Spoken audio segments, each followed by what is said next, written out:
Hello everyone, welcome back to knowledge centre. अब हमारा जो लास्ट वीडियो था class 12 macroeconomics second chapter का, उसमें हमने डिस्कस किया था about the consumer goods, capital goods and the producer goods. In this video will discuss about final goods and intermediate goods. तो सबसे पहले जान लेते हैं फाइनल गुड्स क्या होते हैं। देखिए, फाइनल गुड्स वो गुड्स होते हैं जो कि आगे प्रोसेस ऑफ प्रोडक्शन के अंदर आगे नहीं जाएंगे। फाइनल गुड्स वो गुड्स होते हैं जो कि एंड यूज के लिए रेडी है कि भाई सीधे उनको कंज्यूमर जो है वो परचेज करेंगे from the market. Final goods की हेल्प से कोई भी फर्दर प्रोडक्शन नहीं होगा, यानी कि जो आपका प्रोडक्शन का प्रोसेस है उसके अंदर फाइनल गुड्स का कोई भी रोल नहीं है। फाइनल गुड्स वो गुड्स होते हैं जिनके अंदर अब किसी भी तरह का नेट वैल्यू एडिशन करना बाकी नहीं रहा है। चलिए देखते हैं फाइनल गुड्स के कितने टाइप्स होते हैं। There are two types of final goods, final consumer goods and final producer goods.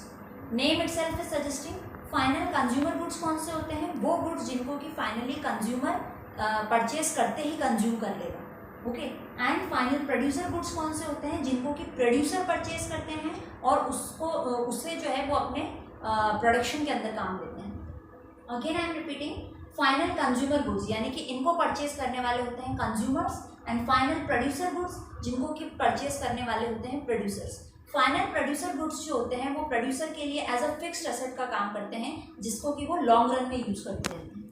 Now let's talk about the expenditure. Final consumer expenditure के ऊपर कंज्यूमर जो खर्चा करता है उसे हम कहते हैं consumption expenditure. And final producer goods के ऊपर प्रोड्यूसर जो खर्चा करता है उसे हम कहते हैं इन्वेस्टमेंट एक्सपेंडिचर, क्योंकि प्रोड्यूसर क्या कर रहा है, एक तरीके से अपने पैसे को इन्वेस्ट कर रहा है।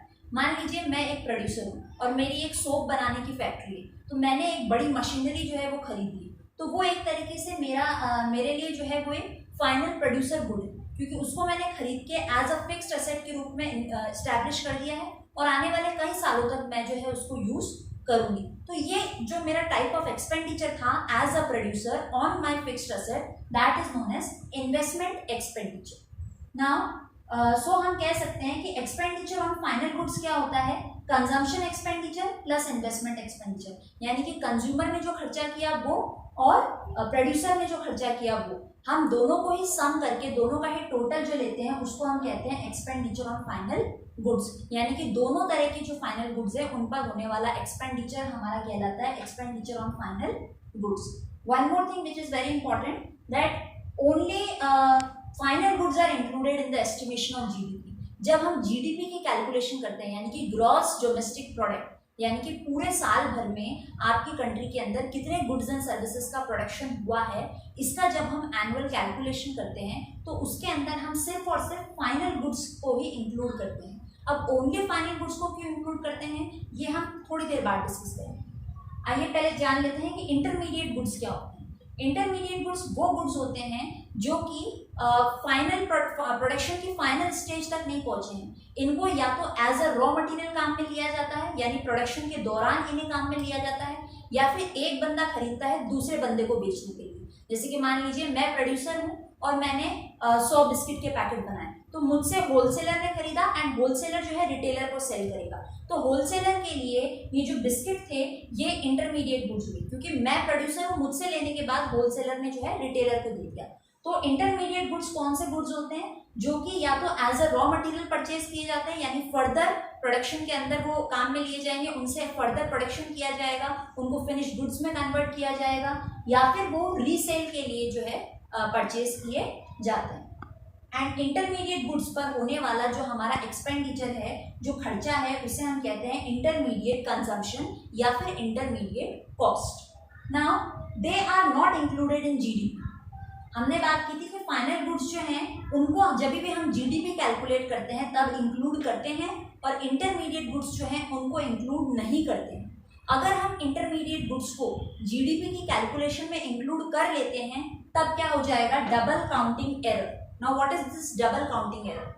मान लीजिए मैं एक फर्नीचर बनाती हूँ, मेरा एक छोटा सा इंडस्ट्री है, छोटा सा स्मॉल स्केल सेटअप है, उसमें मैं फर्नीचर बनाती हूँ। तो मैं जो है वुड परचेज करूंगी कहीं ना कहीं से। वुड क्या है? मेरे लिए रॉ मटेरियल है, या दूसरे टर्म्स में समझ लीजिए कि इंटरमीडिएट गुड्स है वुड मेरे लिए, और मैं उस वुड को प्रोसेस करके उससे क्या बना रही हूँ? फर्नीचर बना रही हूँ। अब फर्नीचर मैंने बनाया, मान लीजिए मैंने 12 जो है चेयर्स बनाए, तो वो चेयर क्या है? मेरा फिनिश गुड्स है। वो मेरा फाइनल गुड है जो कि रेडी फॉर कंज्यूमर यूज। अब मैं ये कह सकती हूँ कि मेरा जो गुड पे एक्सपेंडिचर था, मान लीजिए गुड मैंने 5,000 में लिया था और जो चेयर्स मैंने बनाई है वो मैं 20,000 में सेल करूँ, तो वो जो मेरा 5,000 का एक्सपेंडिचर था for purchasing of raw material, वो था मेरा इंटरमीडिएट कंजम्पशन, यानी कि मेरी इंटरमीडिएट कॉस्ट। अब जब मैं जीडीपी कैलकुलेट कर रही हूँ तो वो मेरी जो चेयर्स की जो कॉस्ट है 20,000 की, वो जीडीपी में जाएगी। तो जीडीपी में मेरे सिर्फ ये जाएंगे 20,000 रुपए की जो मेरी चेयर्स थी, जो मेरी फाइनल गुड्स है, वो जाएंगी। क्या मेरे इंटरमीडिएट वाले 5,000 रुपए वापस जाएंगे in the calculation of GDP? No, क्योंकि ये 5,000 जो है रॉ मटेरियल का कॉस्ट, ये ऑलरेडी मेरे फाइनल गुड्स की प्राइस में इंक्लूडेड है। ये 20,000 जो मेरा कॉस्ट आया है, ये कब आया है? इसमें मेरा एंटायर कॉस्ट ऑफ प्रोडक्शन, मेरा रॉ मटेरियल, मेरा processing charges, everything is included and my profit is also included. उसके बाद जो है ये मेरा कॉस्ट हुआ है। तो ऑलरेडी जब मेरे रॉ मटेरियल का प्राइस इसमें इंक्लूडेड है, तो अगर मैं उसको दोबारा से इंक्लूड कर लूंगी इन जीडीपी कैलकुलेशन, तो डबल काउंटिंग हो जाएगी। That is known as double counting error. इसलिए कहा गया है कि सिर्फ फाइनल गुड्स जो होते हैं, only and only final goods are included in the estimation of GDP. Intermediate goods are not included in the estimation of GDP. अगर हो जाता है तो फिर वो कहलाता है double counting error. Now next thing, gross product या ग्रॉस वैल्यू एडिशन। अगर आपको एक क्वेश्चन आता है न्यूमेरिकल कि भाई ग्रॉस प्रोडक्ट निकालिए या ग्रॉस वैल्यू एडिशन निकालिए, ये होता क्या है ग्रॉस वैल्यू एडिशन? कि टोटल आप कितना वैल्यू एडिशन कर रहे हो, टोटल कितना इंक्रीज आ रहा है किसी प्रोडक्ट की वैल्यू के अंदर, that is known as gross value addition. इसको कैलकुलेट करने का फॉर्मूला होता है value of output minus intermediate consumption, यानी कि आपका जो टोटल जो आपका प्रोडक्ट है उसका जो टोटल कॉस्ट है, उसमें से आप इंटरमीडिएट कंजम्पशन को डिडक्ट कर दोगे। इंटरमीडिएट कंजम्पशन क्या होता है? इंटरमीडिएट गुड्स पे होने वाला कंजम्पशन, यानी आपका जो रॉ मटेरियल है, जो प्रोसेस ऑफ प्रोडक्शन है, उसके अंदर आपका जो भी खर्चा हुआ, उसको अगर आप टोटल वैल्यू में से निकाल देते हो, तो जो आपके पास बचता है that is known as your gross product और योर ग्रॉस वैल्यू एडिशन। मान लीजिए इसी एग्जाम्पल को वापस ले लेते हैं हम। हमारा जो वैल्यू ऑफ आउटपुट था चेयर्स का, दैट वाज 20,000 रुपीज, एंड हमारा जो इंटरमीडिएट कंजम्पशन था, यानी रॉ मटेरियल को परचेज करने में जो मेरा खर्चा आया था 5,000 रुपए, वो मैंने इसमें से डिडक्ट कर दिया। तो मेरा जो ग्रॉस वैल्यू एडिशन या ग्रॉस प्रोडक्ट आएगा that will be 15,000। Okay, so gross value addition हम कैसे निकालते हैं? हमारा जो टोटल वैल्यू ऑफ आउटपुट है उसके अंदर से हम अपना इंटरमीडिएट कंजम्पशन जो है वो डिडक्ट कर देते हैं। Now again very important thing जो हमने लास्ट वीडियो में भी डिस्कस की थी कि भाई आपका जो गुड है वो कंज्यूमर गुड है या कैपिटल गुड है या फाइनल गुड है या इंटरमीडिएट गुड है, ये किस पे डिपेंड करता है? एंड यूजर पे, कि खरीदने वाला बंदा कौन। अगर कंज्यूमर किसी गुड को, फाइनल गुड को परचेज कर रहा है तो वो फाइनल कंज्यूमर गुड बन जाता है। अगर प्रोड्यूसर परचेज करता है तो फाइनल प्रोड्यूसर गुड बन जाता है, ठीक है।